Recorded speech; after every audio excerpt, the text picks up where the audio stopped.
Well, what's the rule of thumb?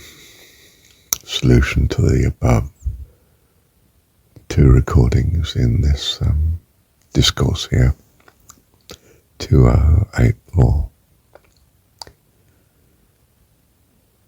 I think more or less avoid groups because you're misunderstood when you speak in a group. You can't keep up with. I mean, I got one lovely lady in the group I go to, philosophy group, and nonetheless she constantly clearly sees the meaning of a word to be different to me. And she'll be disagreeing with me, even though I know at heart she agrees, but she's taken a meaning to my words that I don't have.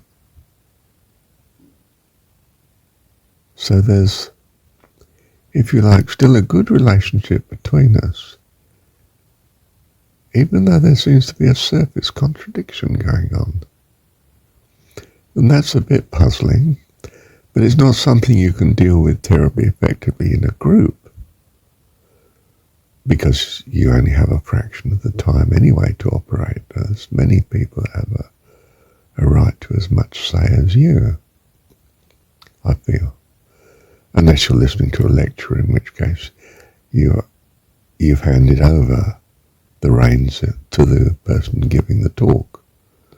Okay, well, I think that's a tricky situation. I prefer talks like YouTube, where you can just flip out of it if you don't like it, not have to stay to the bitter end, and put up with an hour's indoctrination from someone you don't agree with.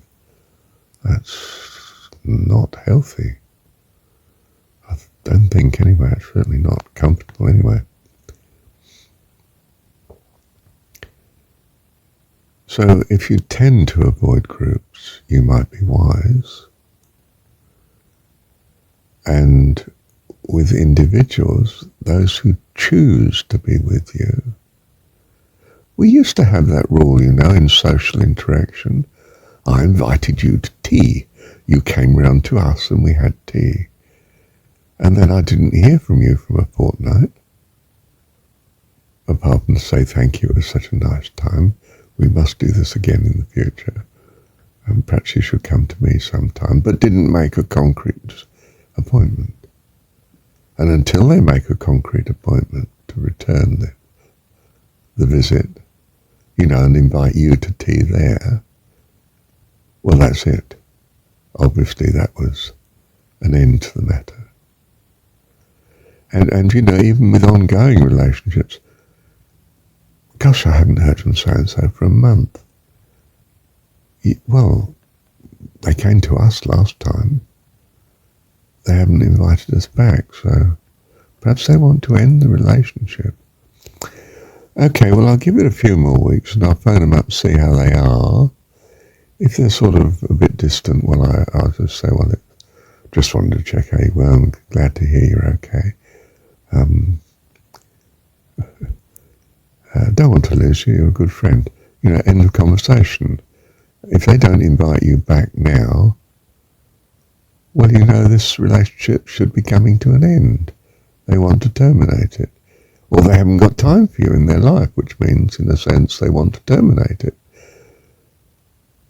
If, on the other hand, they say, oh, yes, oh, goodness, would you like to come over to dinner, such and such a night? We've got friends coming round, and you might find them very interesting, too. Oh, I'd love to, that's kind of you. And the relationship continues. But it's reciprocal, isn't it? Reciprocity. Important.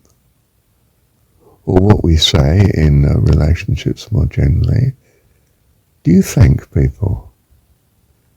Because if you don't, that relationship will be the poorer. Now, don't thank people profusely for things you didn't like and didn't enjoy, because you'll get more of it in the future. Do you see? So you might think it's just courteous to drop them a note saying, oh, it was lovely to see you last night, we must do this again. which is almost to say, and I'm not inviting you back to me, or you just never hear from them again. That's not quite so good, but might be necessary and might be safer, might be better than trying to carry on a relationship that gets you into very deep water and difficulty. So we have these general ways of behaving which we think of as social etiquette and civilly acceptable ways of protecting ourselves, but at the same time giving opportunity for more contact where we find such to be beneficial. And this is a very pragmatic sort of solution to the problem, isn't it? But I don't think that should be seen as a negative. It's a very good solution, isn't it? We cut ourselves off largely from people who we're not harmonious with because we find that we're not a blessing to each other. We're not hostile, we just keep things more formal and more at a distance. Because we don't easily find blessing in each other. And in fact, if we're forced too close to each other, there's trouble. We don't want that. So in a sense, we do have an answer, don't we?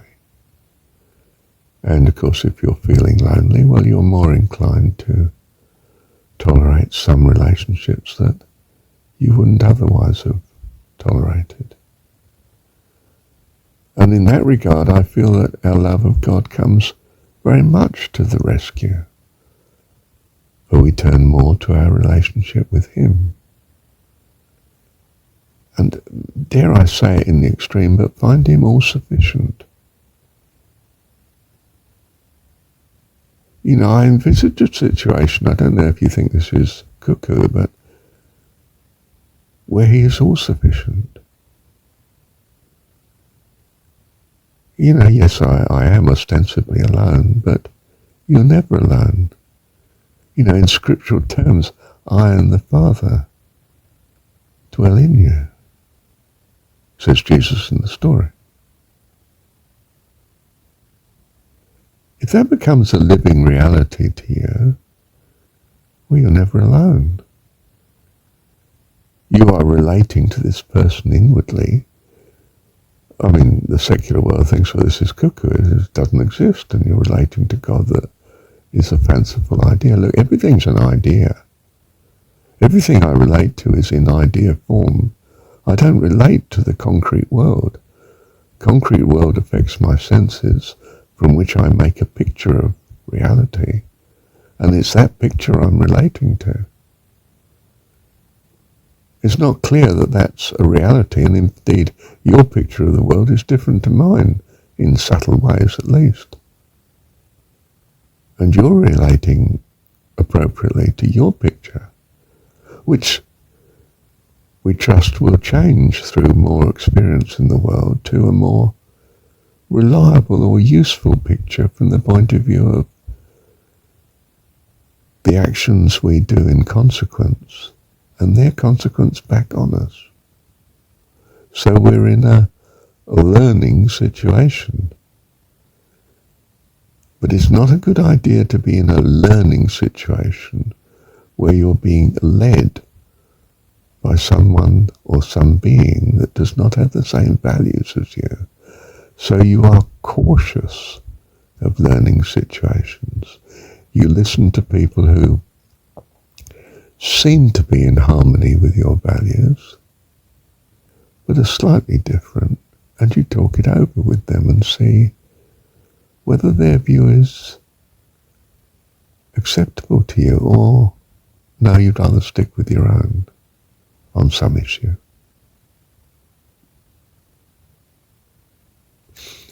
So fellowship with others is recognizing a difference. They're not the same values as you, not identical anyway. You will have minor things you disagree on, But majorly, presumably, you agree enough to find their company a benefit. Otherwise, you return to a strengthening of your relationship with your God. We could become, all of us, very apparently isolated from society in this way, and it become a society of individuals that know how to relate in that they keep their privacy, but do relate in some social sense, according to the rules of the society, that they feel overall they can't avoid or does give them the best opportunity of benefit available.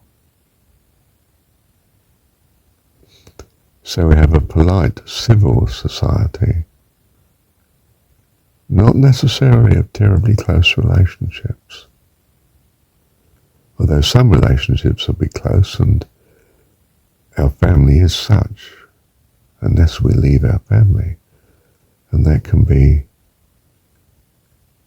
catastrophic disaster, can't it? A change that we've got to really cope with. And it may result in some great good, but gosh, we don't want too much experience like that. We could be wrecked by such. So we are cautious. We talk it over with God. We seek His face. We seek answers in our own value system of how to behave for the best. Practice it and see if it works. And so I hope and trust that we become more heavenly, more godly, kinder, more loving, more truly in harmony with those that are likewise travelling in the same direction. And we trust to goodness that our Heavenly Dad knows exactly what He's doing in that regard, and leads us when in circumstances that we do not even understand sometimes, but by His grace and loving kindness brings us to glory. Would we want to trust and believe in anything other than this?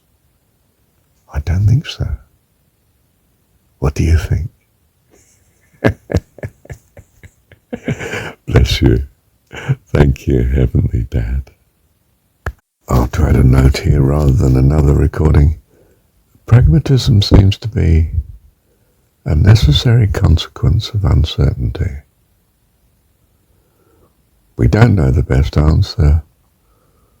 We go for what we think we prefer of the possible answers and ways we could act. We act and we learn in consequence. And in whatever the consequence is, we then pragmatically decide,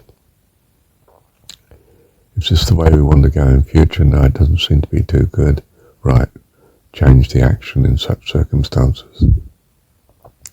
Or yes, it does seem to work better than some of the other options. I think I'll hold with it. So pragmatically we start to advance towards, ideally in some sense, a set of values that work here in this world.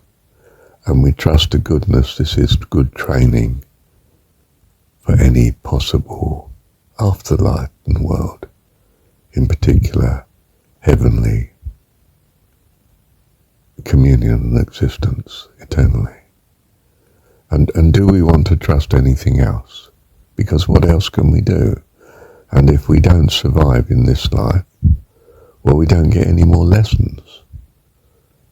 So, in some sense, you see, a selfish individual priority is necessary to stay in the game. And we modify it, yes, in that we want others to stay in the game where we can tolerate them at least. And we reach out to have a greater concept of self accordingly. And pragmatically we try to find ways of advancing those values that we're learning. It's something of that, isn't it?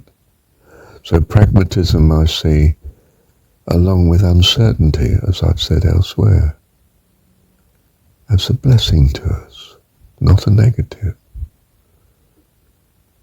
And I think that's important. What do you think? That's very important. What we think is everything, isn't it? Accepting God overrule it. And hopefully he does.